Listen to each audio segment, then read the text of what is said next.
have now the young generation, like Prime Minister Trudeau, that we penetrate the cabinets. I also want to reiterate how deeply sorry Canada is for the situation this put President Zelensky and the Ukrainian delegation in.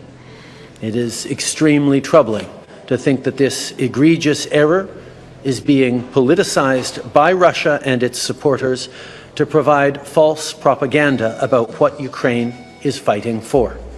Why does this government treat Alberta like a fart in the room that nobody wants to talk about or acknowledge? I heard her say a word that I know is distinctly unparliamentary, and I think she may want to withdraw it. The word was F-A-R-T. I mean, we love your Mr. Trudeau. I mean, his family's always been such big fans of our flag.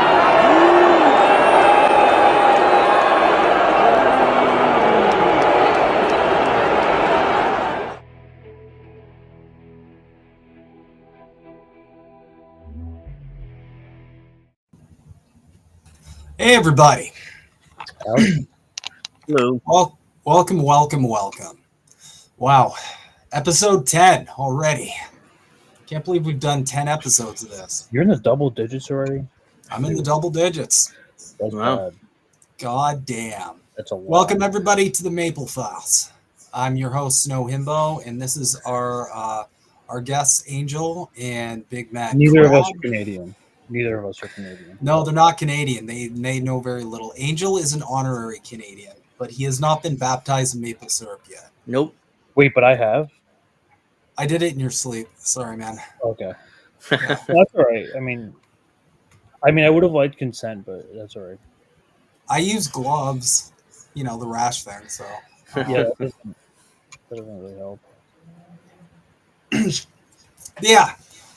So, today's the theme of today's episode is reaction takes over, and it's mostly focusing on the trends that not only Canada but the entire West is moving in.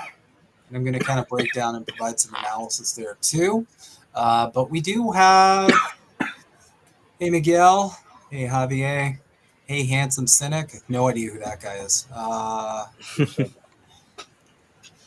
Yeah, we got some other news clips, mostly just politicians doing politician things, which is also known as being awful. I think Yeti might be back next week. He's just he's made it to his destination, so he's just kind of getting set up. He's made in America. Like, they make them in America. They make Yetis in America. Oh, okay. Made in America, like not made in China, made in America. That's made in America. Made in America. Made in America. Made in America. That's right. Not to be convinced with made in Canada. Right. MAID. Right. So that's correct. That'd be correct. Anyway, we'll get to our first story right here. Former Trudeau cabinet minister criticizes PMO over access to prime minister. Marc Garneau says he was never sure something told to Trudeau's office went to the prime minister. Foreign Affairs Minister Marc Garneau is criticizing Prime Minister Justin Trudeau and his office, saying he was never sure if something conveyed to the prime minister's office ever got to the prime minister's ears. In an interview on Rosemary Barton Live airing Sunday, he said he felt the PMO acted as a bit of a filter and that certain ministers had closer access to Trudeau like childhood friends. There are occasions when a minister wants to talk directly to the prime minister, and I never felt, despite the fact that he said his door was always open, that was really something that he invited, he told CBC chief political correspondent Rosemary Barton. Garneau served in Trudeau's cabinet from 2015 to 2021, first as Minister of Transport, then as Minister of Foreign Affairs. He was dropped from cabinet in October 2021, but remained an MP until March 2023. Garneau said he was surprised to be named Minister of Transport, but it took little time for him to fall in love with the portfolio. But in the few calls the two had with each other, Trudeau did not seek my opinion on any issues, Garneau writes.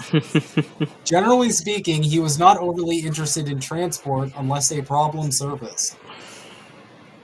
When Garneau has shuffled to foreign affairs, a move he describes in his book as unexpected, he writes that his new responsibilities didn't bring him any closer to Trudeau. Instead, he was only called once to offer advice at a meeting with then ambassador to China, Dominic Barton, to discuss the status of Michael Kovrig and Michael Spavor, who were imprisoned in China at the time. The Prime Minister's aloofness led me to conclude that he did not consider my advice useful enough to want to hear from me directly. Garneau writes, I found this disappointing to say the least. During his interview, Garneau said he still doesn't know why he was removed from Trudeau's cabinet. It was a punch in the gut. I was disappointed, Garneau said. I had a whole bunch of things I wanted to do at Foreign Affairs, but it was not to be. As the Liberals continue to struggle in the polls, Garneau did not say whether Trudeau should quit as leader of the party. Instead, he described Trudeau as someone who doesn't like to give up. He likes a good fight, and I think that he's made up his mind that he's going to fight that fight, so we'll see what happens. Yeah. That, or just his ego, like most Western politicians, blinds him. But alas, Canada's place in the world is slipping. Garneau also expressed concern over Canada's international reputation and its foreign affairs strategies, saying that we don't always know who we are dealing with. This applies primarily to the Indo-Pacific, where the center of gravity of the world has shifted and will be there most of this century, he said. We do not know the countries there as well as we need to know them. The second shortcoming for Canada, Garneau said, is we want to be a voice that's heard in the world, and yet we don't have the credibility to match those words. We want to do our share of the heavy lifting with respect to collective security, but we're unable to do it because we have neglected our armed forces for too many decades. That sounds familiar. After a litany of criticism from allies, especially the United States, the Liberal government announced in early July that it hopes to meet NATO's military spending benchmark of 2% of members' gross domestic product by 2032. The important things that Canadians care about. NATO's military spending. I mean, it's an important issue. I mean, you never talk to your neighbors about your NATO military spending? That's all I talk about. It's like at the price of NATO militaries and yeah, I'm at the grocery store and people are complaining about how much beef costs, and they're like, yeah, but we got to meet that NATO military spending benchmark, right? So yeah, it's fine if I can't eat tonight. I wouldn't want to make NATO sad. So yeah, I need everyone Boeing needs a piece, Raytheon needs a piece. We all need a piece. This is what we call an opportunity economy. Okay, we give back. That's what we need. Economy. Even the sound of that is cynical. Economy. We give back to our military contractors what they offer us, which is democracy all around the world and defense. Garneau referenced other examples that suggest Canada's reputation is waning, like its failed bid to join the United Nations Security Council in 2020, or how nobody came to see us about new multinational partnerships such as AUKUS or the Quad. We're slipping from that point of view, and if that's the way it's going to be, then we make that decision, we accept it, Garneau said. But we shouldn't be expected to be taken as seriously as we'd like to be. So, the interesting part of this article is this was by the CBC, which is partially state subsidized. So the fact that even they're kind of letting anti-Trudeau sentiment or negative Trudeau sentiment kind of slip in, kind of really puts the finger on the pulse when it comes to how down bad our country is. this fucker is complaining about not getting into the UN Security Council in 2020. I'm like, why would they let you in? I mean, no offense, but Canada's like the US's little brother. Like, there's no way that the Americans like we're not letting him into the Security Council. Fuck that. And then they're talking about. I'm sorry. Canada's known for two things: mining and resources, and that's it. Well, and, It's like, and trampling citizens. yeah, and they're like, oh, can we be let into the centers of power? No, shit. You know, they're like the little brother that awkwardly is there. It's like, hey, can we be let in? No, we can't be let in and be cool. Britain Damn. said it's my turn on the Xbox. Well, yeah, Britain's more worthy than Canada, apparently. Yeah. But without further ado, the point of this episode, all in all, is to highlight the forces of reaction that are descending upon the Western world. And I'm going to start with Canada itself. All right. Check this bullshit out.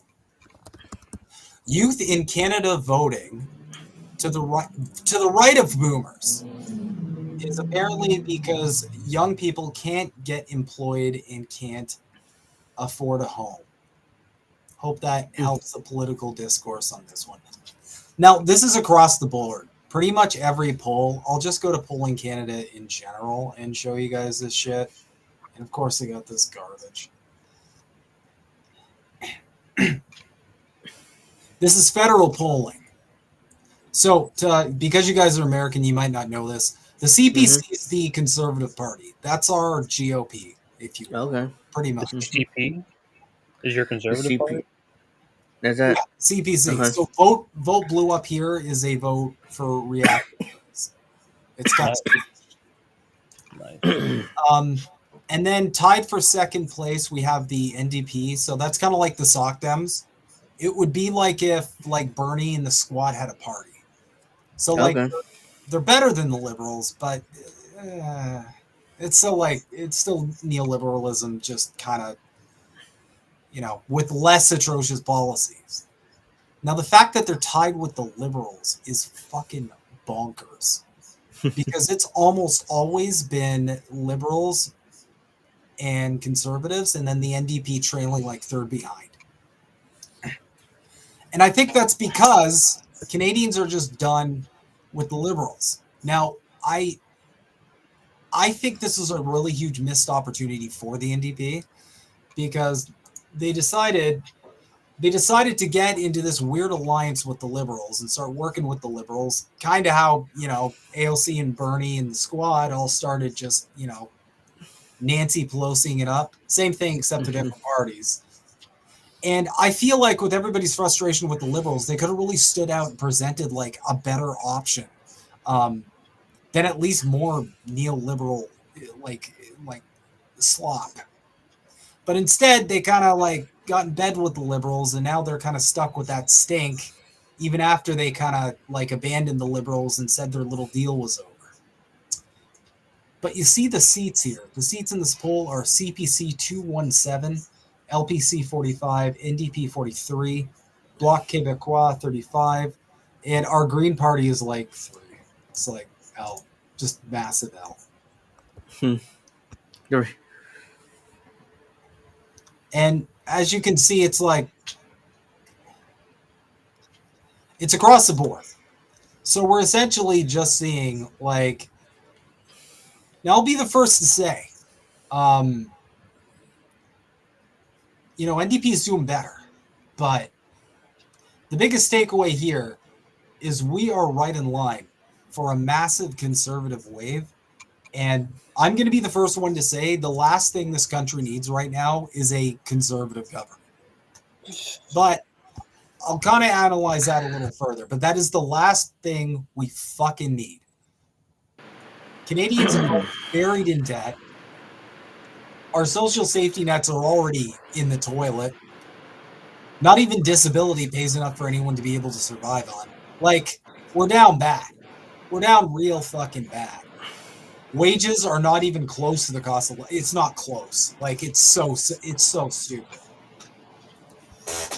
And the Conservatives are just going to dumpster the economy, because that's what they're good at, dumpstering the economy. But I can provide a bit of analysis here, a little bit further analysis. But first, it's not just us.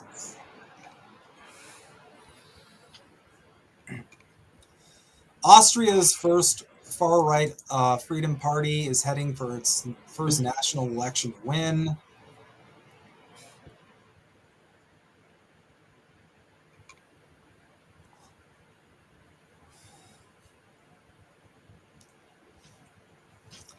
It's kind of the same sort of shtick, but my point is there's a massive right-wing explosion pretty much the West over. We're only not seeing this in countries like that have like a functioning brain, like Venezuela, or I don't know if it's possible to have a conservative swing in China.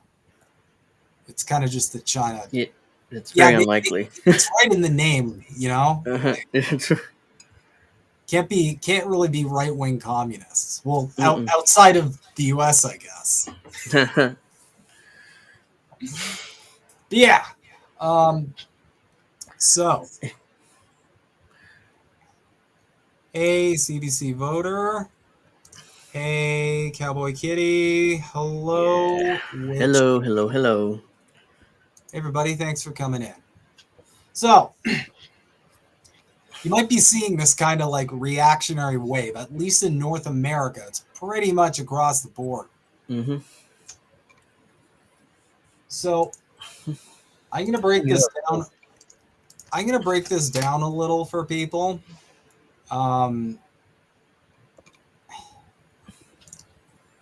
Because this kind of mirrors what I've been saying for a while.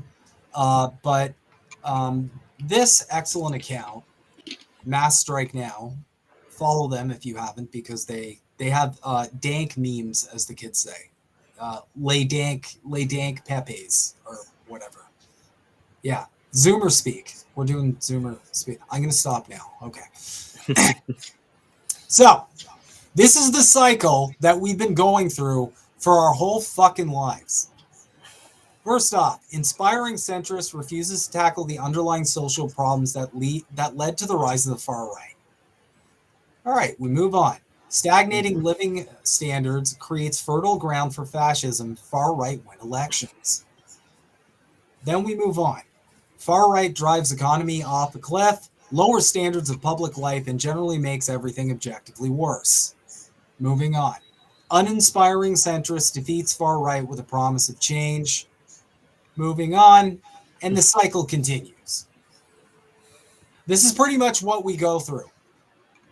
In Canada, in the States, this awful cycle. And I think a major contributor to that is this stupid lesser voting, or it's lesser evil voting. I think it's a major factor as to why we can't get out of this entrapment of you better vote for the centrist because the boogeyman rightoid is gonna turn everything into super Hitler or whatever. I'm exaggerating a little, but this is essentially it's always essentially disappointing neoliberal governance that leads to these conservative waves, that leads to these conservative sweeps that we're seeing across the board. You guys are American. Think back to what the temperature was like at the end of Obama. Mm-hmm. How fed up everybody was, how frustrated they were. They had 8 years of the okie doke of hope and change. We're gonna get there. I'm gonna make everything better. Drone strikes all over the place. Healthcare's a fucking mess. The economy's garbage. And then what happens? A game show host wins. Mm-hmm. Who didn't have a healthcare plan. But it's okay, because now He has concepts. He has concepts now, to be fair. So we have to give him that. We Yeah, have we have to give him concepts that in at plan. least. There's concepts of Concepts in the works. 2024. God, I want to die. So this is kind of the cycle we go through. And it's this cycle of never being able to get out of this, like, and we have it in Canada too. You guys see it all day, all night long. You know, you got the Conservatives saying we need to vote for the lesser evil, who's Orange Man, or it'll be the end of the world. And then you got the libs saying if we don't vote for Cackles, vote for the deep state hologram over there. Thank you, Russell. Then it's going to be the end of the world. And we're trapped right here because getting out of that bubble represents risk. And everybody just gets scared and pisses their pants every 4 to 8 years and just falls for it. So I want to make another point too. This is a point that I feel like people don't really take into further consideration, and I'm going to make my point with an article that's kind of funny. This is kind of funny. It's kind of funny.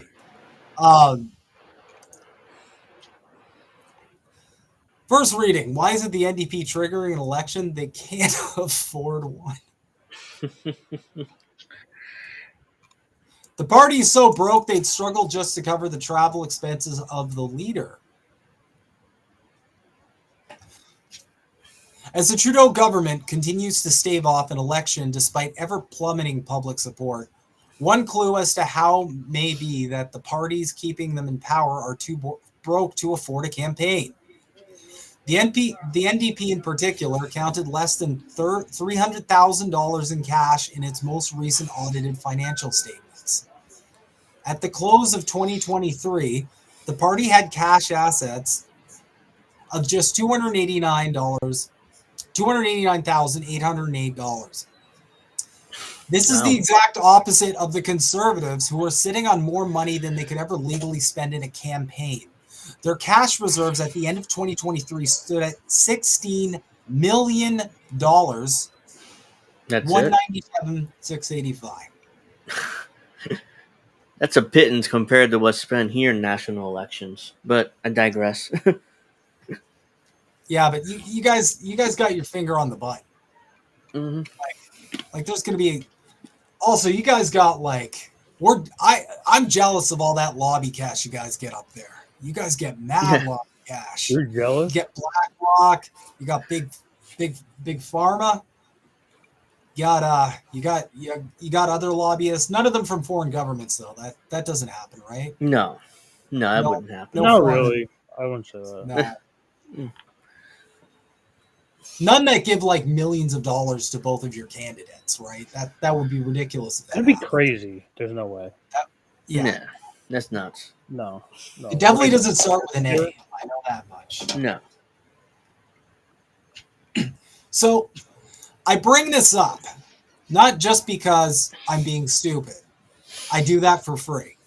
But this is another point that I try to make, because in this cycle of neoliberalism not really meeting the demands of the public, not really meeting to address the material conditions of the working class and the middle class, if you're one of those middle class believers. And then there's always an opportunity for a right-wing figure to pop up as a hero. Right now in Canada, it's PP, aka Milhouse, aka Pierre Poilievre. You know, where you guys are, it's obviously, Zion Don. Mm-hmm. There's always a right-wing figure that pops up as a superhero. And everybody asks, well, fuck, why is it always a right-wing superhero?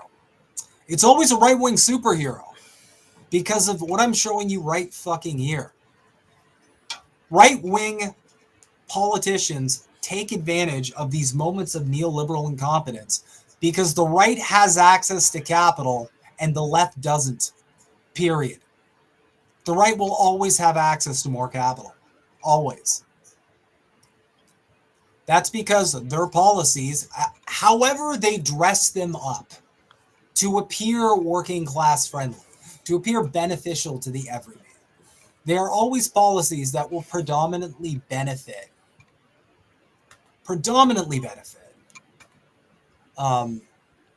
the rich and powerful.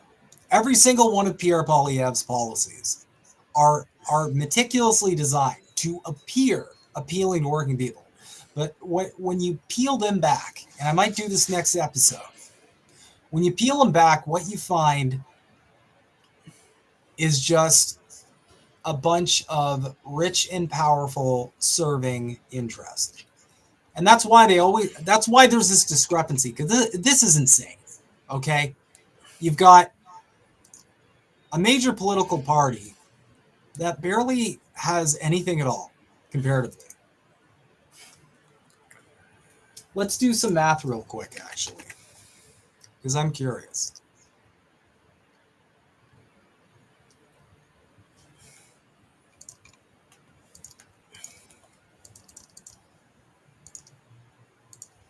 One, 6, 1, 2, 3, 4, 5, 6. Oh, wrong way. We're just going to do some quick math here.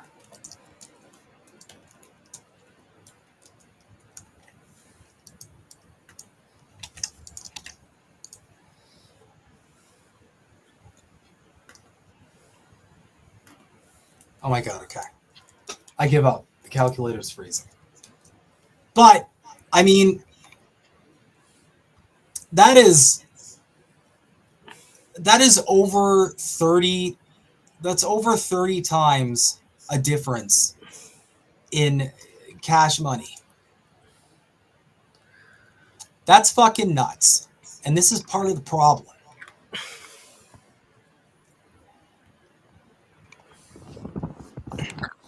And just, like, look at this.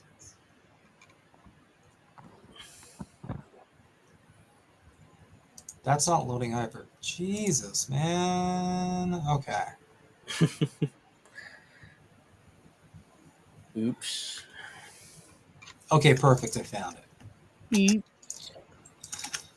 All right, so check this out. This kind of like, if you compare this to the polls and what we're seeing, it almost kind of lines up. At the end of 2023, unrestricted funds available for each party. The Conservative Party of Canada, 10 million. Liberal Party of Canada, 2.1 million. NDP, 1.8 million. Cash on hand, Conservative Party of Canada, 16 million. Liberal Party of Canada, 2.8 million. NDP, 289,000. Now, when you look at the polls and then compare this, it becomes really painfully obvious that this makes a difference. And this is what I mean when I refer to neoliberal incompetence, because there's always going to be a right-wing politician who's got a lot of wealthy people backing him and who's in bed with a lot of people who would love him to get into office so he can pass policies that make his rich friends benefit to the best of their ability. And I mean, shit, even the liberals. Because, like, let's make a quick comparison here. 10 million, 2.1 million, 1.8 million. And then let's look back at the polls real quick. Looks pretty close.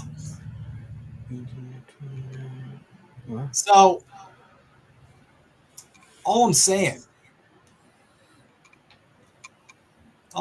is that, A, we need to break the cycle, both up here in Canada and in the States. And the only way to do that at this point is through direct action, because we're up here in Canada. If you think you're voting your way out of this, you're insane. You're just bonkers. We're going to be stuck in this cycle for the rest of our shitty, stupid lives unless we take action. Because the right is always going to be there to capitalize on the incompetence of the neoliberal regime. And when it comes time for the neoliberal regime to try and take the power back, because the economy is in a nosedive 10 feet away from hitting the fucking ground, the liberals are always going to have more capital than anybody on the left. Or in the, in the case of the states, they're busy suing third parties off the ballot and, all kind of rat fucking. But I digress. This is from Pamphlets. Bricks. I love that. This is my favorite account on all of X. It's one of my favorites too because Pamphlets is like the greatest. No, literally my favorite account on the entire platform is Pamphlets. I'm not joking. Dude, did you see? It's W after W. Did you see? I'm pretty sure I shared it in one of our group chats. This account literally triggered that big like declaration of memes fed account. They made some shitty post and they replied with "You should be executed with this for this post." And he was like, "The tolerant left." He was like mad about it or scared. I don't know. But like, look at this. The West really is cooked. Look at the G7 versus BRICS. Look at that. No. Keep KKK coping. Yeah, they do the KKK thing a lot too. Yeah, like we're not. This is bad, guys. Yeah, that's the rat fucking. Is that a sport in Canada? Anything's a sport in Canada if you're brave. Fucking? Did you say that? Yeah. Yeah, that's a sport in Canada. I think so. It's our national sport, rat fucking. Okay. Well, here's the thing. The G7 used to be the G8. Russia was in the G8. They kicked Russia out, and now they started BRICS pretty much, and look at where they're at today. Look at us. It's like, oh, shit, we're fucked. We are fucked. The U.S. is a dying empire. We're losing less and less influence around the world, which America really cares about, and it's going to be a point where we're going to be like, no, everyone's going to ignore us because once the dollar stops being the world's reserve currency, which is probably going to happen soon, we're screwed. I mean, there's no way we can recover from that. Oh, and this might be familiar to you guys. Our Conservative Party really cares about terrorism lately. Which, who can guess what that really means? Two guesses. Killing brown people overseas? Mm-hmm. Pretty much, yeah. It's deportations and Okay. They're calling Justin Trudeau a terrorist sympathizer. It's the same bullshit. They're like, he hates Israel. Meanwhile, Trudeau is a Zionist through and through. It's that same stupid game where it's like, you don't love Israel enough. No, you don't. Like, that sounds familiar here. I fucking hate it so much. And meanwhile, like the NDP, the Conservatives are losing their minds because like the NDP's leader, Jagmeet Singh, was, I think, the first politician, someone correct me if I'm wrong, he was the first one to refer to the conflict in Gaza as a genocide. And everybody like, lost their minds. That's the first time I heard of this guy when he said, and I saw an article and I was like, well, it's obviously true. Why are you losing your minds over that? That's the thing. You only need to step outside the Western Anglo bubble, and like these things that people are just saying are just like fact, and they're not ridiculous. But because you're in the Westoid Anglo propaganda bubble, and you are filled with reactionary slop every day, politicians can do this shit, like pretending to be outraged over. It wasn't even that bad either. I would have gone way harder than what he said. No, you would. Yeah. He essentially, just said, like, we really care about stopping the genocide in Gaza. Canada's got to do more. I'd be up there being like, Israel is a fucking apartheid state, and it needs to be launched into a volcano. And that's all I have to say about the subject. And then I would just hit the dab and I'd walk off. That's why I think I should run for office. Actually, that could be good. I have a filter. But moving swiftly along, it's education time, guys. Because an event that happened recently was Justin Trudeau and the Liberal Party narrowly survived a no confidence vote. Yeah, I was going to ask about that. When is going to be a no confidence vote? Clearly, Trudeau is deeply unpopular. They already tried it, didn't go through. And the reason it didn't go through. Well, who's your guys' Trump figure? Pierre Poilievre. Okay. It's the guy who looks like Milhouse, except he doesn't look like Milhouse because, like, my theory is people called him Milhouse so much it hurt his feelings. He went and got LASIK, probably taxpayer funded, but so he doesn't look like Milhouse now. What he's getting dunked on now is everybody's noticing he's like photoshopping his biceps on his photos and shit, and just like, yeah, Macron did that. Yeah, he photoshopped biceps on himself. Yeah, these people are all. No, that's what I was saying when my mic was muted. Like I get asked like, why don't you run for like local office or something? I'm like, I don't have the ego for that, and I don't think I have like the mental health for that. Like I don't think I'd be able to like handle that. Like in my own space, like be like, I'm running for office. Like you should vote for me, like me as an entity. Like I wouldn't be able to like just fathom that in my head. I would sooner lead a revolution than than run for anything really. Because here's the thing. Here's the thing. Like at this point in the game, we see what happens whenever anyone tries to threaten power. They're freaking out about the maritime strike right now. It's all over the news.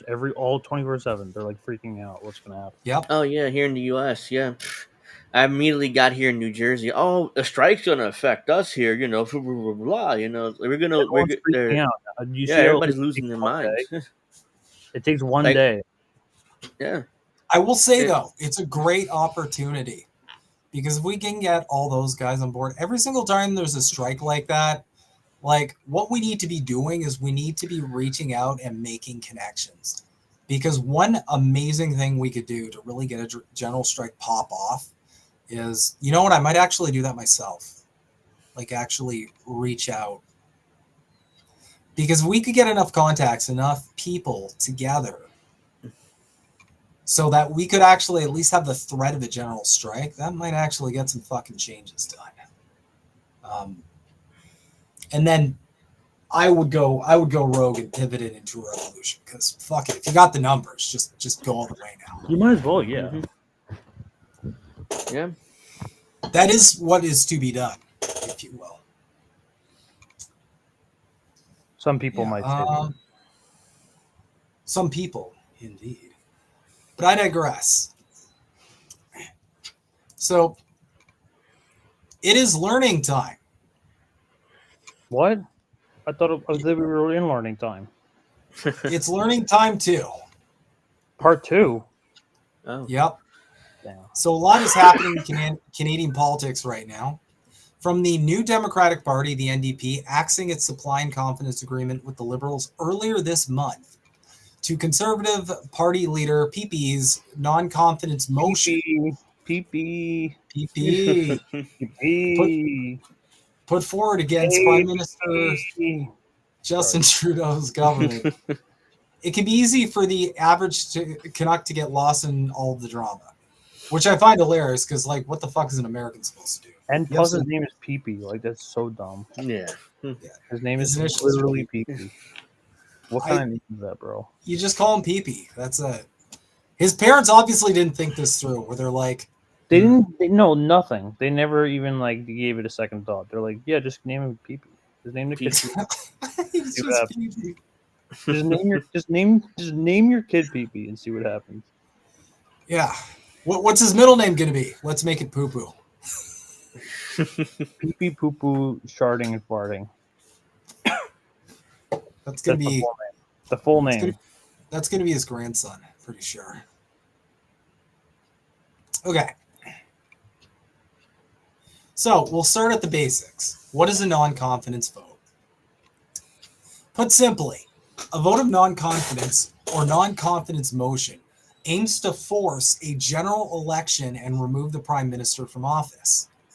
It's a part of the Canadian parliamentary system's confidence convention, which holds Trudeau and his cabinet responsible to the House of Commons for their actions.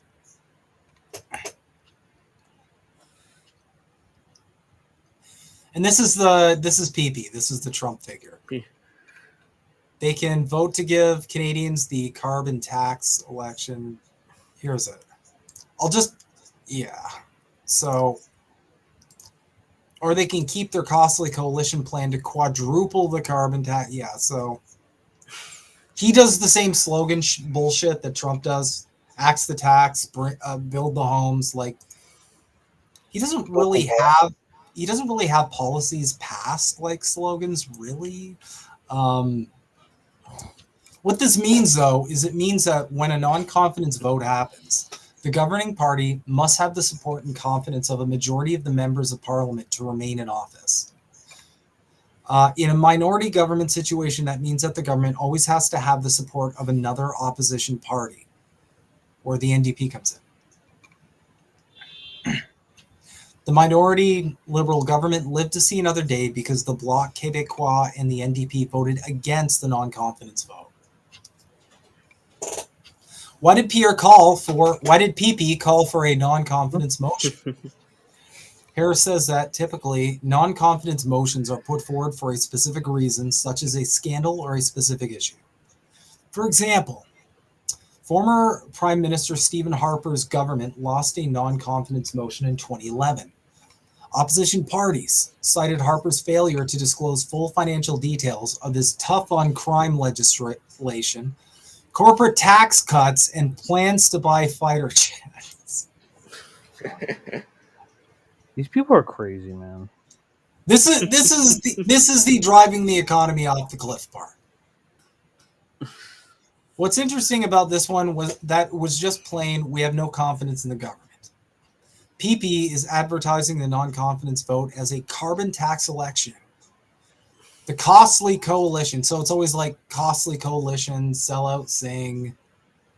I forget the one for Trudeau. He's got one like cowardly Trudeau or something. But yeah, he's basically he's great value Donald. So that's again the same tweet. Or I think this is different. Yeah, the NDP vote to keep Trudeau in power to tax your food, take your money, double your housing costs, and unleash crime and chaos. Which, yes, I'm sure conservatives will definitely fix all of those, historically as they have. The federal government's carbon tax increase in April has been a point of contention among Canadians. But Harris says the Conservatives' attempt to take down the Liberals is likely due to an accumulation of issues. When people make big decisions, it's never one thing. She said it's frustration with the government, it's definitely the carbon tax, and it's definitely affordability as well. This is a part where the material conditions come into play, which always, like I said, gives rise to an opposition hero figure with the most capital. And that's almost always someone on the right. So again, we're going in this cycle. Trudeau's government is safe, but for a price. Bloc leader Yves-François Blanchet has essentially given the Liberals an ultimatum. They must meet their demands by October 29th. They're calling on the federal government to help pass two bills, one protecting supply management and another increasing seniors' pensions.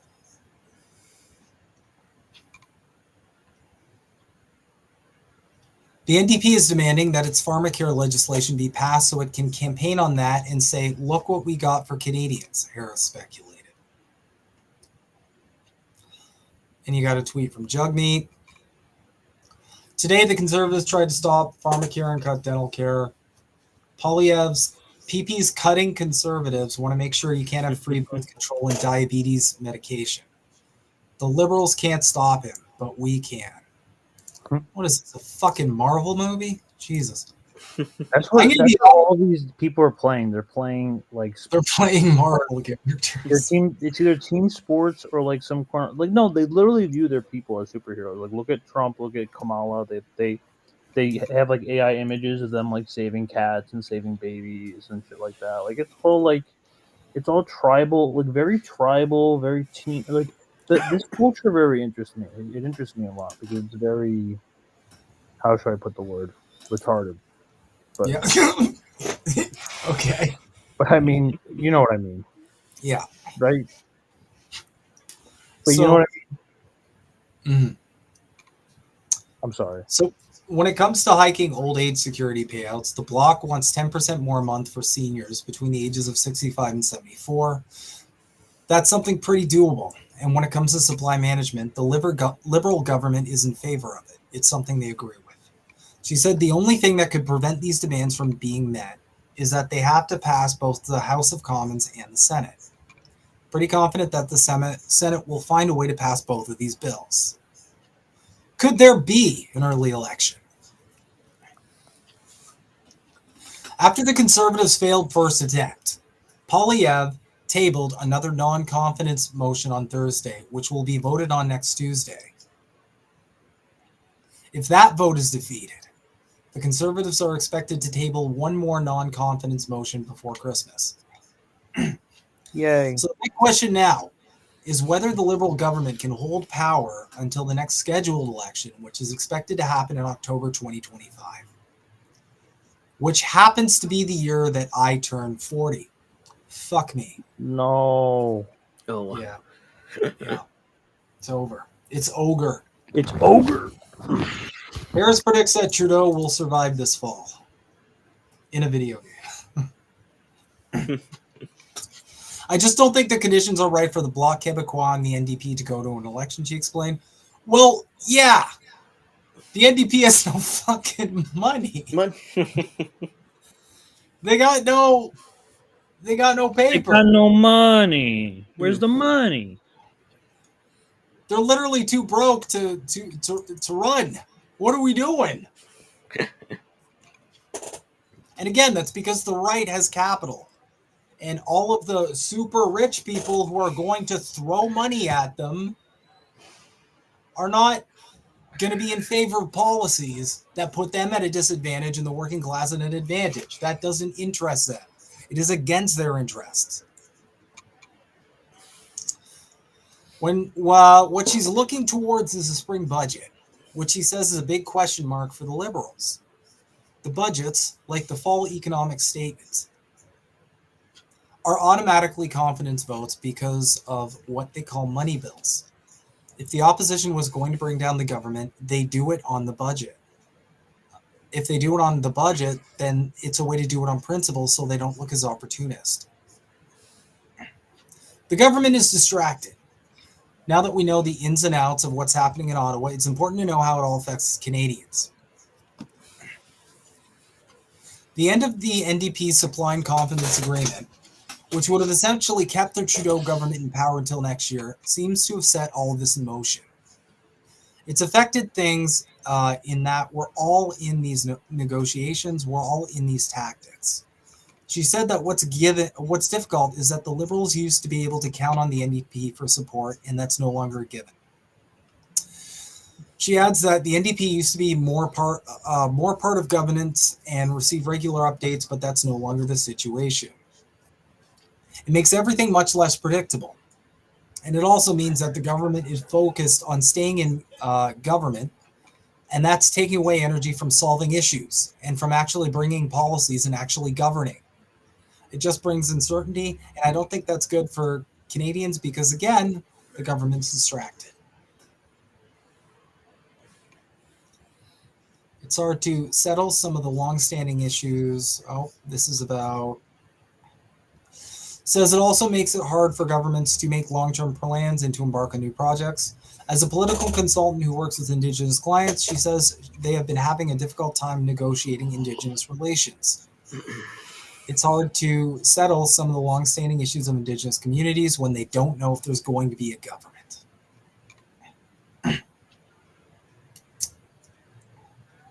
So, that's where we're at. Ooh, what's this one? What is this one? Hold on. This could be crazy. Walmart Canada spending $92 million on pay hikes to hang on to workers. Oh, wow. Driving the news. Walmart Canada announced it's putting $92 million towards increasing hourly wages for supply chain workers and retail associates. It's the second time this year the retailers boosted wages, committing $53 million back in July. Big picture. Higher wages are one part of the company's strategy to retain workers and cut down on turnover. The company has also rolled out initiatives to make in-store positions feel less like thankless dead-end gigs and more like careers with advancement possibilities. Last year, the company invested $50 million over 5 years to bring its Live Better You program to Canada. That is a fucking terrible sounding program name. Yeah. What is that? Live Better You? What? What are you, Yoda? Oh my God. Live Better You. The program offers and pays for a selection of courses for employees that are curated based on the new and future needs of the business. Why it matters. I have something to add to this too. With over 100,000 total employees, including some 40,000 in-store workers, Walmart is one of Canada's largest employers. Decisions the company makes are influential in the broader retail space and could inspire similar hiring practices at other stores. Now, make no mistake, this is 100% to just, this is solely intended for no other reason than to keep workers from leaving for greener pastures. Don't forget, we live in the age of work from home.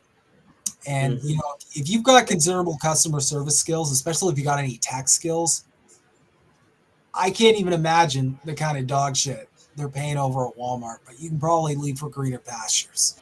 And I kind of have a bit of an anecdote from my workplace as well, because we have lost a ton of really important people over the last year.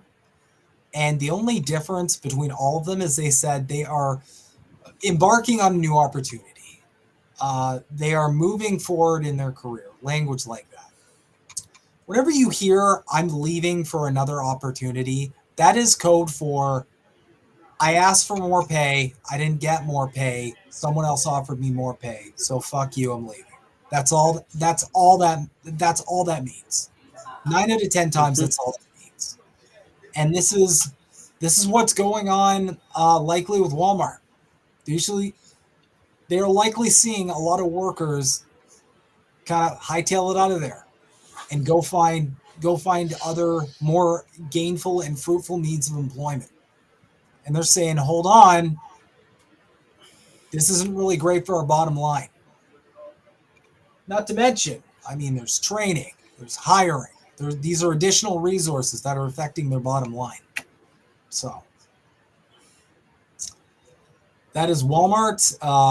Good on Walmart, obviously, for increasing wages. I'll always say that's a positive thing because I'm worker first. But fuck Walmart, too, for letting it get to that point. If you have to let it get to the point where the only reason you want to pay people anything close to a living wage is so they won't fuck off to a company that will pay them anywhere close to a living wage, you suck. You should be taking feedback from your workers and saying, okay, the majority of people want more money. Everything else is more expensive. Our wages haven't gone up.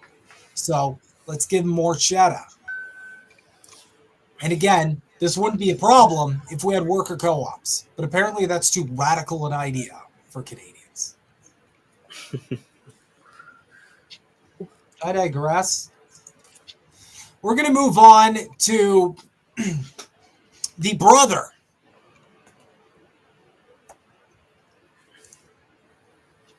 Yeah, that's right. I am 38 right now. I am turning 39 this year by the end of the year, meaning I will indeed be 40 by sometime next year.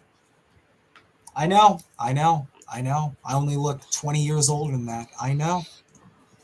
Anyway. So now we're going to move on to the brother and premier of my province. The brother of quite possibly the most controversial Canadian politician, Rob Ford. Here's his brother, Doug Ford, being the most out-of-touch fuckhead in the world. He looks like, you know who he reminds me of? Did you guys ever watch the Super Mario Brothers movie? He looks like King Koopa. The first one, the 80s one, right? The one from the terror. The like super like campy like the one from the 80s we're talking about, right? Yeah, not the one that just came out, the animated one, the one that just not the one from the 80s, right? The live action one with Bob Hoskins. Yes. I know you're talking about. Yes. Immediately, yes. Mm-hmm. I'm gonna guess Greg is 14 years old. That's close. Yeah. He's actually my son. Yeah, so without further ado, and again, I just love conservatives. They're my favorite. Nothing is better. Let me just quickly turn up the volume here. Okay. Do you know what the best way to get people be able to get out of the encampment is? Get out of homeless?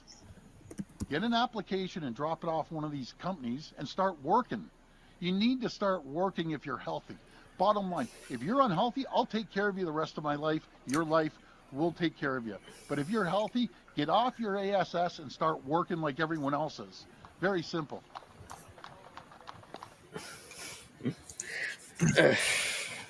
So, a lot of really good comments on that video.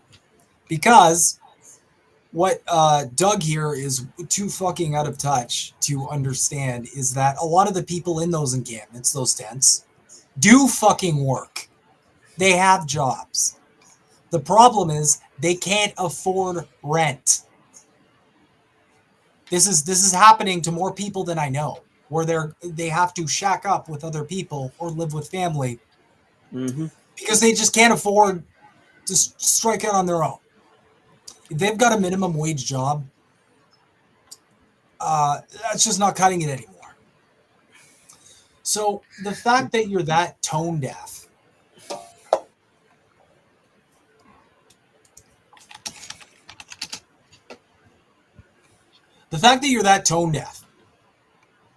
to be like, oh, well, you know what? Like, if you're homeless, just get a job. Like, I'm sorry. What planet do you live on? And I know Doug Ford is a fairly well-to-do guy, so he's not really in the trenches with people that much. But I mean, just a little bit of empathy here. It's like, what about all the people in those tents? The first thing it indicates is that he obviously hasn't really communicated with these people at all. Or if he has, he's lying and he's spinning a narrative. Because if he did communicate with them, he'd realize how much of them already have a fucking job.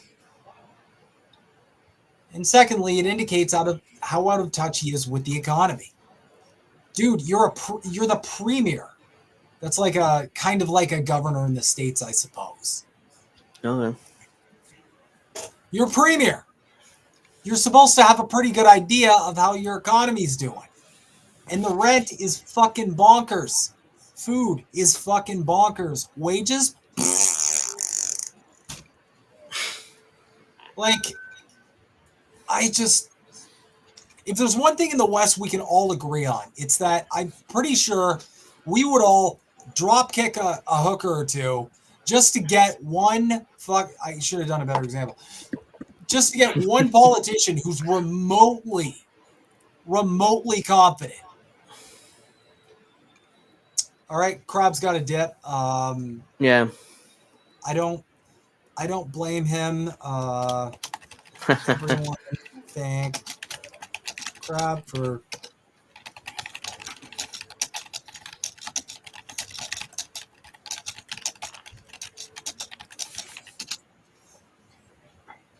just going to show that. There we go. Everyone thank Crab for hanging out with us. He can't stay too long. We've got 2 other shows this week, and the rash is really starting to spread a lot. Even with like the cream, like the cream and the tea tree oil that he's applying vigorously every day to his lower situation and now his upper situation. It is spreading very aggressively, so he's got to take care of that. We here at the Maple Files are very big fans of self-care. So if you do have a very aggressive lower region rash, don't stream. Don't stream for too long. Take some breaks to take care of yourself. Crab's scared you're gonna drop kick him. But my main point here is we need politicians who are in touch, because you can't just be out here giving spicy hot takes like this when the majority of people are like, wait a minute, I have a job. It also belies a complete lack of empathy, because he's not even thinking, like, if I were to address like a bunch of people in encampments and in tents, the first thing I would think was, gee, I don't want to say anything that might completely dehumanize and alienate them, like call them lazy, especially if they're working their fucking asses off. Mm-hmm. So I might say something along the lines of, I get it, the economy sucks, we're working on it, even though we know you're not. Something, anything, not like get a job. Also, to note, a lot of companies, they won't hire you unless you have a fucking address. So that's what I was gonna say. Mm-hmm. What are we supposed to do? But again, these politicians don't know that because they've never been in this position. I want to vote for a guy who's been homeless, who's filed for bankruptcy, who's caught Alaskan king crab. I don't know why I added the last one. It didn't need it at all, but yeah. I want a politician who's actually gotten his fucking hands dirty. Someone who's understanding of where average Canadians are. Average working class people, where they are at. God damn. But anyway, on the note of Dougie, we got some further. We got Dougie's making the rounds in general. No, don't do it. I'm going to make this bigger so we can read well. Let's see how that looks on screen. Looks maybe one more. I love the zoom feature, man. It makes me really happy. And it's better for me reading. On August 28th, Premier Ford made the most consequential announcement of his tenure by announcing the largest competitive energy procurement in Ontario history. To date, there has not been a single word of criticism from any opposition party, not even the NDP. Surprisingly, there were no questions from any journalists anywhere. No one said a word. It was in reality an announcement of the biggest expansion of private for-profit power in Ontario history. It will cost the public and business multiple billions. With electricity being central to the climate crisis, affordability, and democracy, there are important questions to be asked. It was clear that developers pushed Ford to open the Greenbelt for them to build on at an immediate gain of $8.2 billion. Question number 1. Who was behind the push for such a huge expansion of private power in Ontario? In Ford's announcement, he uses the word affordable 9 times. Sprinkled throughout are also claims of low cost, saving consumers money, and competitive pricing. Ford made the exact same promises as Mike Harris when he brought in hydro deregulation. Complete and utter BS. According to the Financial Accountability Office, Ford is spending up to $7 billion a year hiding and protecting former Conservative Premier Mike Harris's deregulated electricity market scheme. This is a market that was designed by Enron and a who's who from the banking and financial sector. Ford is not the first to socialize with the corporate elite. Shortly after Mike Harris was elected, he went fishing with Kenneth Lay, chairman of Enron, in the Northwest Territories. So you have politicians real buddy-buddy with the moneyed interest. Does that sound familiar at all, Angel? Yes, it does. And Enron, isn't that the company that fell apart because they were lying about how much money they were worth? I remember that. And that guy's hanging out with a CEO, like, oh, yeah, my buddy. He's cooking his books and faking how much money he has. Question 2. Why do we still have an electricity market that was designed by Enron still open in Ontario? Which leads us to the following. With such a massive increase in private for-profit power selling into this market, big rate increases are inevitable. Question 3. Is Ford going to use the public treasury to subsidize these rate increases too? There are many more questions, particularly on the climate crisis. Democracy is at risk, not just in the US, but here too. With only 17% of voters putting Ford in power last time, it is a big issue. 17%, that's a fact. Democracy was subverted to take our public power systems. Conservative governments in Ontario have either subverted democracy, bypassed or eroded it to the benefit of the private sector. They've done this in a few ways. First, there was never a mandate from the people to do things like privatization. Second is what conservatives call cutting red tape, making it sound good, but eliminating laws and regulations that require public input and support. This is something I talk about conservatives doing a lot. It's kind of related to what I said before on how conservatives always put forward these proposals that are that have a veneer of benefit for the populace, for the everyman. But in reality, all it does is benefit them in big business, and especially their friends on big business. Finally, the third way, and perhaps the worst, is whenever conservatives pass new legislation, they give themselves and their ministers more power to rule by decree with no transparency and no public input whatsoever. Mike Harris did it repeatedly, first with Bill 26, the Omnibus Bill 1996, which also removed a law requiring a binding public referendum anytime a public asset or service was to be sold. Then, with his hydro deregulation legislation, which was really just one very elaborate bill broken down into 3 bills for less security and easier passage in the legislature. Bill 35, Energy Competition Act, the Electricity Act, and the Ontario Energy Board Act, all in 1998. To this day, we are all paying through the nose for this legislation. These 4 bills gave enormous power to the government and their ministers to make decisions by decree. Now Ford has repeatedly done this. The prime example being Bill 165, Keeping Energy Costs Down Act, which, wowee. That's Orwellian. Did we spend a lot of time on that name? Yeah. Giving themselves more power to rule by decree, and the removal of procedural fairness entirely. Another example is Bill 218, supporting Ontario's Recovery Act, which shielded private owners of long-term care facilities from being sued for negligence, where 4,000 died during the pandemic, many from neglect. Then Ford turned around and gave these same private companies 30-year licenses and hundreds more beds, no public consultation. Ford is also under investigation for the Greenbelt.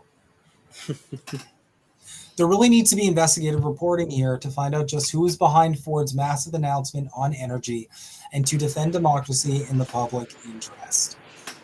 So that was an excellent article, very well informed, very, very good breakdown, in my opinion, of just what Dougie's up to. And as usual, it's more for the the wealthy in the business sector, and less for the working class, less for you and your families. Yep, that's how it works with most politicians. That's how it fucking works.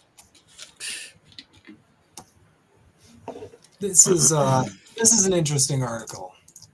Or sorry, interesting video. The federal government detailed funding to. Now think outside the box. And this is like our version of CNN, right? So. The federal government detailed funding today for its action plan on combating hate. It came out of the 2 national summits held by Ottawa on Islamophobia and anti-Semitism. CBC's Sarah Galashan has more details on this story. So, Sarah, what more can you tell us about this plan? Well, Jacqueline, this is a response to the rising level of number of incidents of hate that we're seeing in Canadian communities. Police are reporting that hate crimes have doubled since 2019. Specifically, we see a sharp increase between 2019 to 2022 during those very tough years of the pandemic. But then in 2023, a 32% rise in hate crimes in communities across the country. The federal government pointing to fears and feelings that have been influenced by global events. Think about the October 7th attacks, and then... Yeah, it was the October 7th attacks. Does anybody know what angle this is already? We can't even get halfway through the fucking video. Before isn't it crazy how we all know like exactly what this is for, who this is for, and who this is at the behest of, and who it is going to punish? Because when they refer to hate crimes, any chance they're referring to, I don't know, protests? Yep. Because of a certain event of some kind. Why is she talking like that? Stephanie, that's actually my mom. Please watch your mouth. She's doing her best up there. No, I'm kidding. That's just Canadianese. But I digress. And Israel's resulting military response against Hamas in Gaza and now Hezbollah in Lebanon.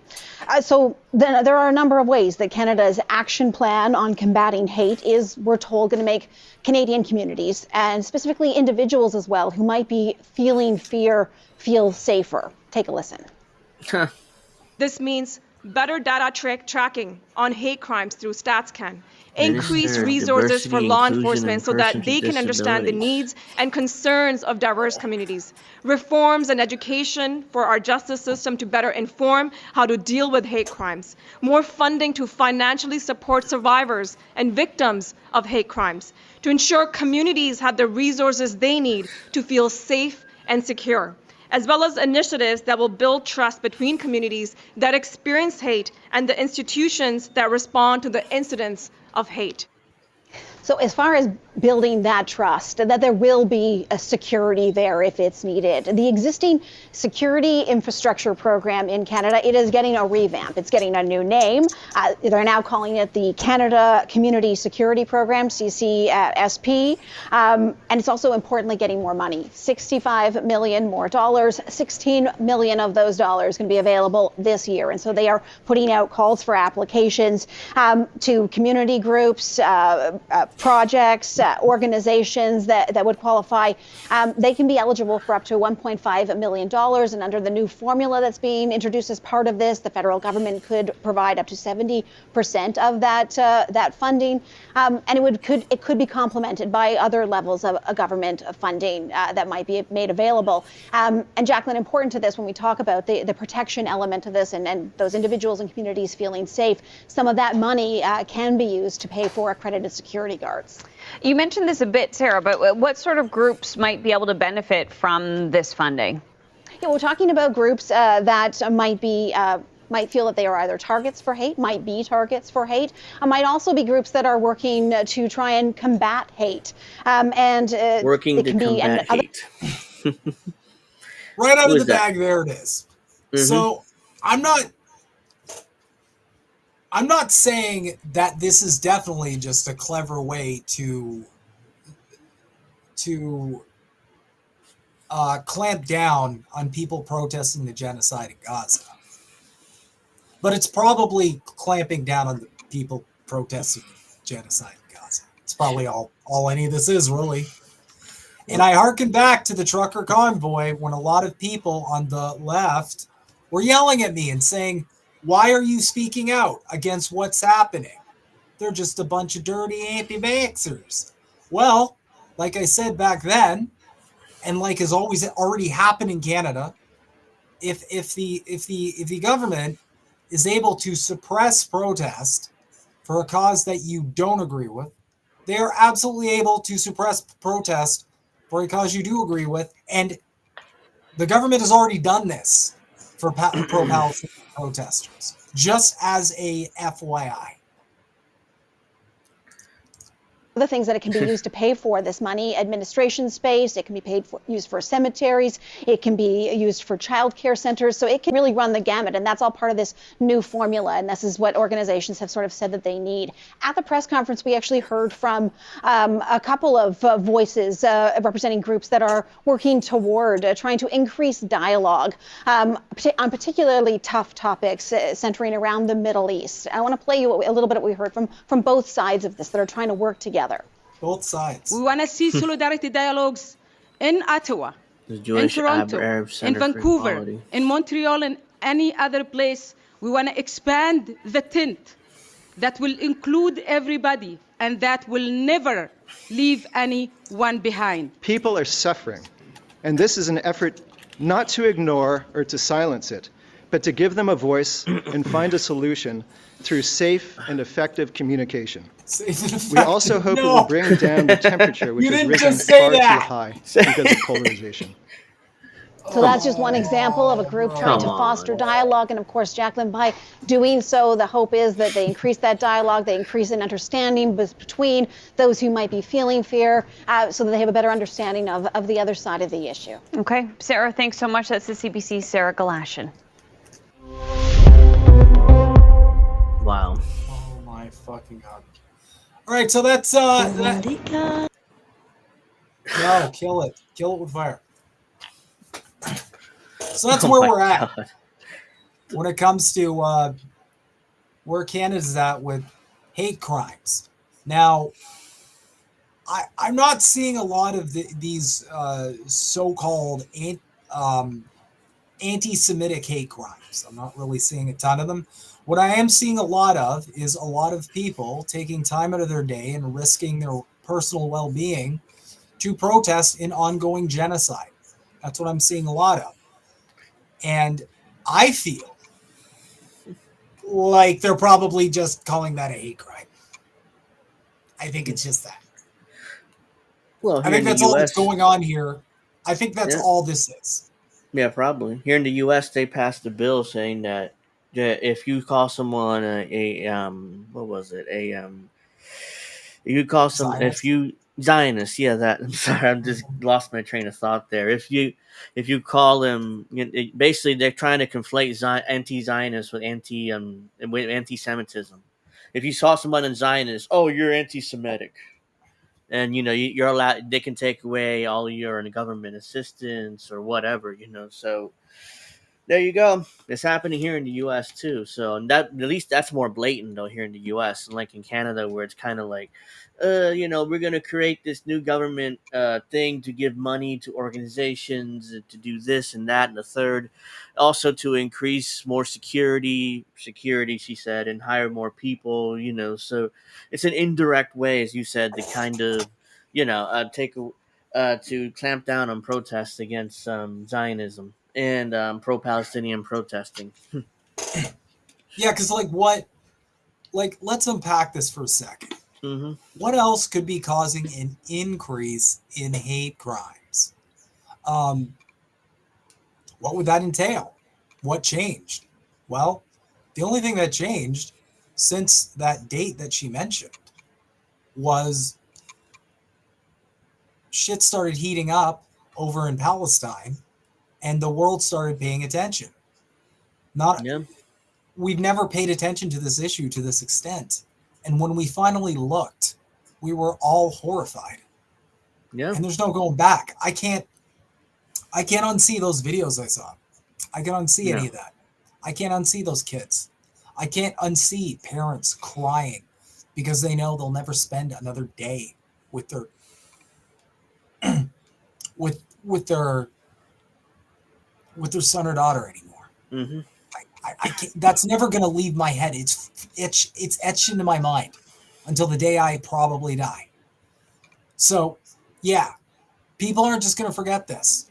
And the ghoulishness of these fucking government officials and the ghoulishness of our media apparatus that's framing it like this is exactly how they're painting this. The best they can do is, both sides, and we just want to increase dialogue, and there's too much hate language. When in reality, anyone with a shred of dignity would get up there and say, look, I know there's a lot of protests going on. I know there's a lot of people upset about this issue. We hear you. We also think it is completely unacceptable. That's the bare minimum you can do. Bare minimum. They can't even do that. They can't even do that. They gotta coat everything in this flowery language and make the issue seem much more complicated than it actually is. Really not complicated. All you got to do, all you need is a pair of peepers, and you kind of got it. You can see it. You can see what's happening. Very, very simple. Regardless. All right, before I get too emotional, that's all I had for today. But Steph's comment about speaking Canadianese, that made me want to end with us having some fun. So I'm going to ask you guys, you in particular, Angel, how much of what this guy says you can understand? Okay. Just because it'll be funsies, as the kids say. If you're Canadian, there's a 100% chance you've already seen this video, but I think there's a good chance that Angel probably hasn't. So, without further ado. Okay. Can you make a video where you just speak proper Canadian to the point where we can't understand you? You know what, bud? I'm pretty sure I can help you out with that one there, because just the other day I decided to fuck the dog and take a rip over to Tim's to grab a double and some Timbits. Tell you right now, there's some pretty not bad pricing on that shit, because it only set me back a couple loonies and a toonie. After that, skirted on over to the Lickbo. Figured a couple wobbly pops wouldn't get the job done, even if I grabbed a twofer of them, and everyone knows there's not enough juice inside of Mickey. So I just decided to fucking send it straight for a 260. You know what, bud? You get some of that in you with a couple darts there, and it'll turn you into a proper fucking shit disturber right on the spot. Anyway, brought the Twixer over to the bush with some buddies to get some fucking shinny going, and a couple Habs fans showed up with their stupid sweaters there. Tell you right now, bud, the chirps were just fucking flying, bud. Their twigs were in worse shape than our goddamn government, and that shit's in fucking shambles right now, I'll tell you that. Anyway, if you're ever in the market for a new bunny hug or a toque there, make sure to check out my merch site. It's got some great shit on it, bud. All right, now how much of that did you understand? Probably a quarter of it, because it kind of reminded me of my mother and my people in my family speak Spanish. That's I just caught a quarter of it, So it reminded me of people in my family speak Spanish. It's like, whoa, like take a chill pill, speak clearly. I mean that I only caught like a quarter of that, barely, So, and also my eyes went cross-eyed, like what? Yeah, that's our differences, because that's that's just how I hear people. That's just Canadian, really. There's different dialects, though. That would be a fun episode to go over, especially Okay. Newfoundland and all the East Coast dialects. And oh man, those are that's like the stereotypical like shit you see in like cartoons. Hey, you're talking like this, eh? There's a bunch. That's crazy. But anyway, guys, thank you so much for tuning in today. Real quick, I'm just going to share. We do have a YouTube channel. It is, as you can see, youtube.com/@the_maple_files. So if you wanted to follow us, much appreciated. We are trying to oh, Natalie said interpret it. Oh. Basically, all he talked about there was going to get a cup of coffee at Tim's, which is Tim Hortons, then going to the liquor store, the Lickbo, to get a twofer, which is a bunch of beer. And then he ran into some people who were hockey fans, and the chirps, which is shit talking, were just flying. So it's essentially just, it covers about an hour max of what his day was like. So, wow. Anyway, guys, again, thank you so much for tuning in. Please be sure to like, comment, subscribe, all that good shit. Yep. And thanks to everybody for tuning in to episode 10 of the Maple Files. Well, glad you're okay, Natalie. Yeah. I've been having some intestinal issues myself, and in solidarity, I just got blood work results back, and they're apparently very bad. So I'm not. I also have some health things. So fingers crossed for you. Fingers crossed for me. And yeah, I am going to go eat some. All right. I'm gonna go eat some dinner. But thanks to Angel as well, as always, my dude, for hanging out. Thanks for having me on. Yeah, always fun being Canadian with